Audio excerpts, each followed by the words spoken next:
Matagumpay na naaresto ng mga otoridad ang isang top 5 most wanted person ng Central Visayas na may kasong murder matapos ang isinagawang operasyon sa Sitio Ermita Proper, Barangay Ermita, Cebu City noong Mayo 29 ng taong kasalukuyan.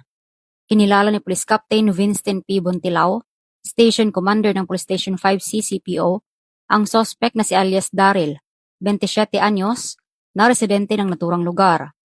Naaresto ang suspect sa bisa ng warrant of arrest para sa kasong murder na inilabas ng Regional Trial Court Branch 14 7th Judicial Region, Cebu City noong Mayo 26 ng taong kasalukuyan na walang rekomendadong piyansa.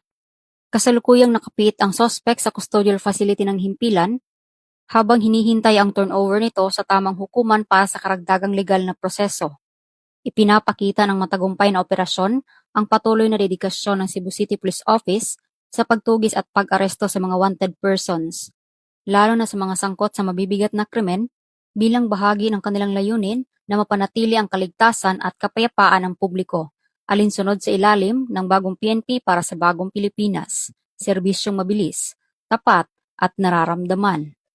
Mula dito sa Central Visayas, ako inyong Police News Network Correspondent, Patrolwoman Flora May Asares, alagad ng batas, tagataguyod ng Balitang Pulis.